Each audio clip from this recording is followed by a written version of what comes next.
आज हम करेंगे 5th chapter introduction to Euclid's geometry.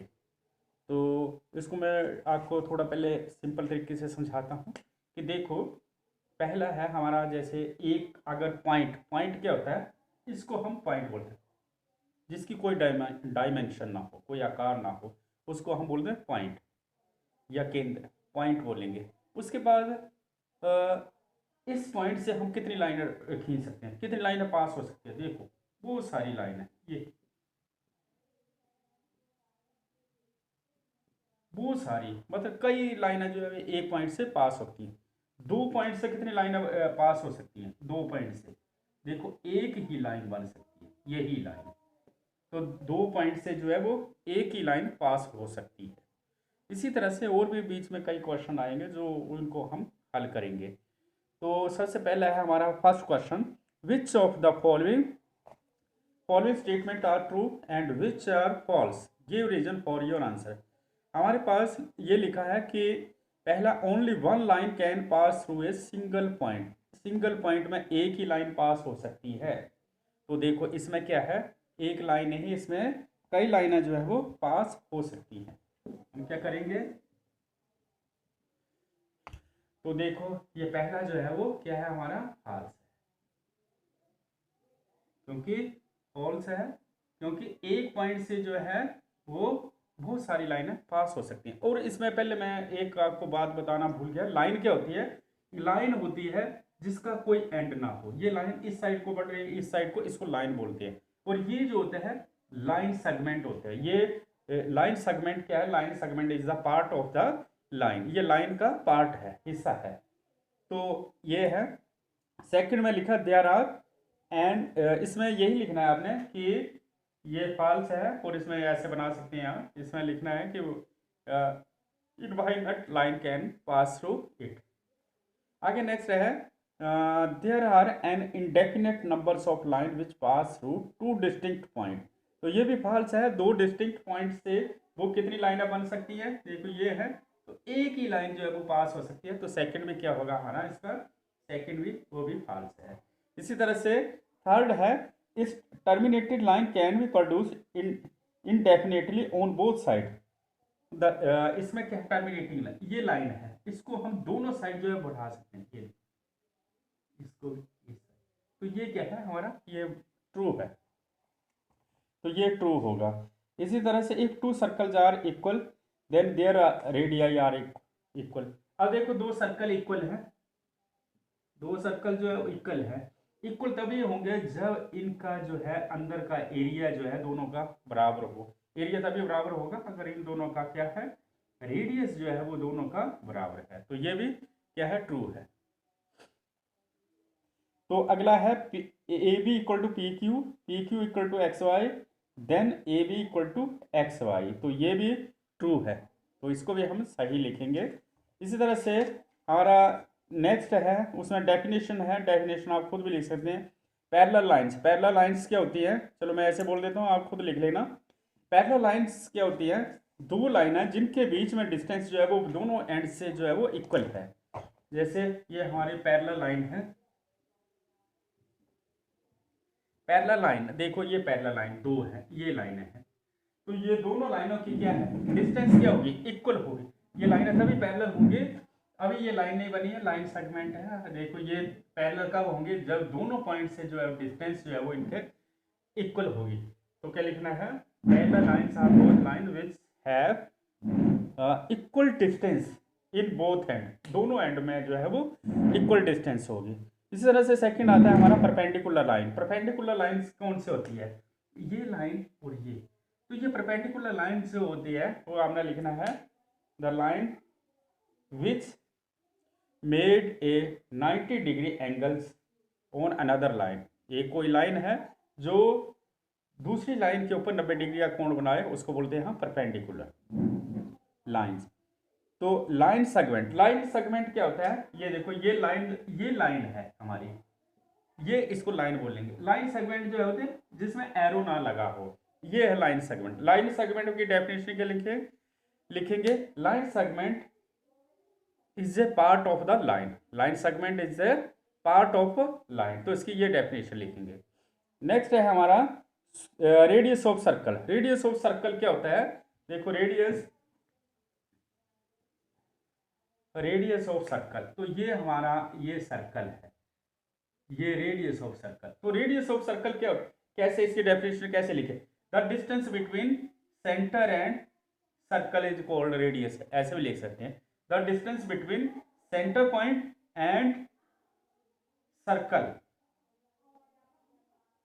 Is called radius of circle. तो इसको बोल सकते हैं हम रेडियस ऑफ सर्कल। तो ये कॉन्स्टेंट डिस्टेंस होगी इसमें। आगे स्क्वायर। स्क्वायर जो होता है आपको पता है, स्क्वायर जिसको हिंदी में वर्ग बोलते हैं। वर्ग क्या होता है? जिसके सारे कोण 90 डिग्री के हों और सारी भुजाएं बराबर होती हैं, उसको बोलते हैं वर्ग। या स्क्वायर इंग्लिश में क्या लिखेंगे? All sides are equal and all its angles are 90 degree, या इक्वल होंगे 90 डिग्री। तो सारे इसके एंगल जो है 90 डिग्री के हैं और सारी साइड्स क्या होंगी इसके? इक्वल होंगे। अब नेक्स्ट क्वेश्चन है हमारा, फोर्थ क्वेश्चन करते हैं। लिखा if a point C lies between two points A and B, 2 points A and B such that AC equal to BC, then prove that AC equal to half AB, explain the drawing the figure। ये इसको हमने figure के through जो है वो इसको draw करना है। तो हमारे पास एक लाइन है, पहले मैं इसको मिटाता हूँ। तो ये हमारा सम नंबर फोर्थ है, ये सम नंबर फोर्थ है। इसमें लिखा ए पॉइंट जो है वो सी पॉइंट जो है ए और बी के बीच में लाई करता है। देखो ये ए ये बी, ये आगे लाइन है, ये इन दोनों के बीच में सी पॉइंट लाई कर रहा है। अब आगे क्या लिखा है? ये इन दोनों के बीच में है। तो हमारे पास जब ये इसमें ये इन दोनों के बीच में है, तो इसका मतलब क्या हुआ हमारा? AC इक्वल टू BC, ये दोनों के आगे बराबर आगे। अब ये दोनों क्या है हमारे? बराबर है। हमने क्या प्रूव करना? AC इक्वल टू AC, यहां लिख देता हूं मैं, टू प्रूव। हमने प्रूव क्या करना है? ये इसको मैं गिवन में लिखूंगा, ये गिवन है हमारे पास, ये गिवन दिया हुआ है, ठीक है, हिंदी में दिया है लिखेंगे। आगे जो है AC इक्वल टू BC हमारे पास गिवन है। हमने प्रूव क्या करना है? जिसको हिंदी में लिखेंगे सिद्ध करना है, टू प्रूव। हमने प्रूव क्या करना है? AC equal to half AB। तो देखो आप खुद बना सकते हैं इसको। देखो हमारे पास जो है, हम आगे इसके उत्पत्ति लिखेंगे प्रूव। तो देखो हम क्या लिखेंगे? AC plus CB equal to AB, क्योंकि ये AC प्लस CB किसके बराबर आएगा? AB के। अब देखो AC और CB क्या है? दोनों बराबर हैं, BC बराबर है। तो BC की जगह मैं क्या AC लिख सकता हूं। तो यहाँ AC plus AC equal to AB। तो ये बन गया AC और AC 2AC equal to AB। तो इसका मतलब AC कितना बन गया? AB by 2। तो ये हमने प्रूव करना था, ये प्रूव हो गया। अब नेक्स्ट है, नेक्स्ट सम। तो आगे सम नंबर फिफ्थ है। इसमें भी ऐसे ही है, क्वेश्चन नंबर फोर्थ की तरह ही है। तो ये भी हमने इसको प्रूव करना है। लिखा है in question 4 point C is called mid point of line segment. इसमें भी mid point of line segment दी हुई है। तो ये मैं सम नंबर फिफ्थ कर रहा हूं। तो ये हमारा जो है मिड पॉइंट है। तो इसका मतलब मिड पॉइंट है, तो AC इक्वल टू BC हो गया। पर हमने क्या करना है? इसमें एक ऐसा पॉइंट लेना है, हमें ये इसमें क्या लिखा प्रूव करना है कि prove that every line segment has one and only one mid point.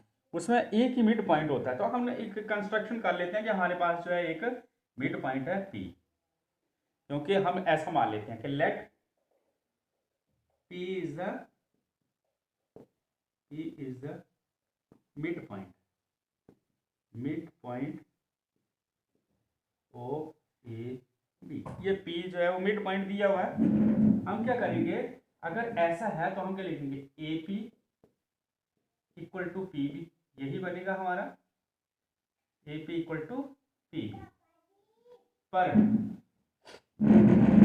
A P equal to P B, ये जो हमारा एक मिड पॉइंट है। हम आगे क्या करेंगे, इसको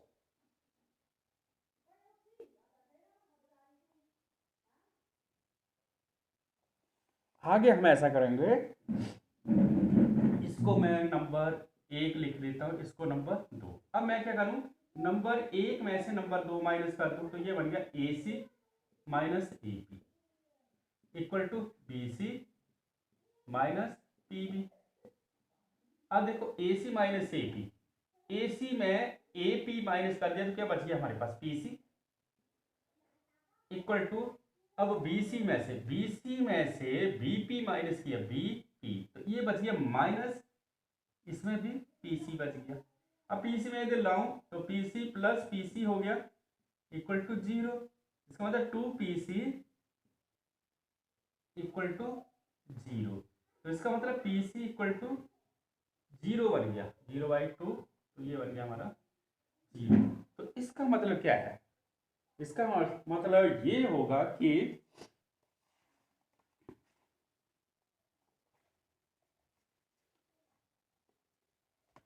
तो इसका मतलब ये होगा कि C जो है वो P पॉइंट के ऊपर ही लाई कर रहा है, P जो है वो C पॉइंट के ऊपर ही। तो इसका मतलब P जो है, P कोइंसाइड्स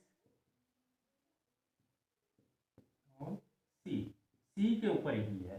तो देयरफॉर फिर आगे वैसे लिख देना आपने कि इसका जो है वो एक ही मिड पॉइंट है, वो है C। तो लिखना therefore C is the mid point of E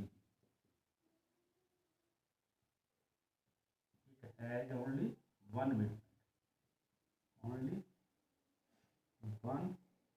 mid point।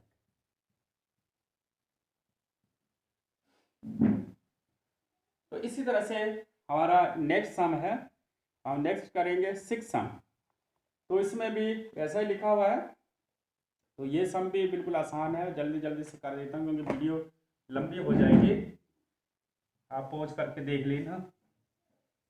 ये सम नंबर 5 था, अभी ये 4th इसमें लिखा हुआ था, पर ये अभी जो समझाया मैंने 5th था। 4th पहले था, वो मैंने नंबर चेंज नहीं किया था। अब सम नंबर हमारा 6 है। 6 में स्टेटमेंट क्या लिखी हुई है, 6 में है कि if A C equal to B D, A C B D के बराबर है। हमारे पास पहले लाइन दी है, मैं वो लाइन लिख लेता हूँ। ये हमारे पास ए है, बी, यहाँ सी और यहाँ पर डी दिया हुआ है, ऐसे है। अब क्या करना है उन्हें कि हमारे पास गिवन क्या है, ए सी इक्वल टू 6 है, ए C equal to C D ये दिया होगा। इसका मतलब सी क्या हुआ, इसका मिड पॉइंट हुआ। तो ए C equal to C D नहीं, बी डी दिया हुआ है, ए C equal to B D दिया हुआ है, उल्टा लिखा मैंने, बी डी है। तो हम क्या लिखेंगे इसमें, ए सी को कैसे लिख सकते हैं, ए सी को कैसे लिखेंगे हम, ए सी को हम ऐसे लिख सकते हैं, देखो ए सी है, ए सी को कैसे लिखें, A B plus B C, A B plus B C, इसको नंबर 1 लिख दिया मैंने। उसी तरह से दूसरा हमारा क्या है, बी डी, बी डी को कैसे लिखेंगे, बी डी को कैसे लिख सकते हैं, देखो बी डी है B C plus C D, B C plus C D, इसको मैं नंबर 2 नाम दे दूं, फ्रॉम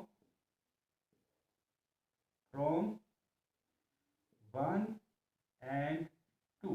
अब दोनों में से ए सी की वैल्यू है A B plus B C equal to B D की बराबर वैल्यू कितनी है, यहाँ भरेंगे तो कितनी है, बी डी है हमारा B C plus C D.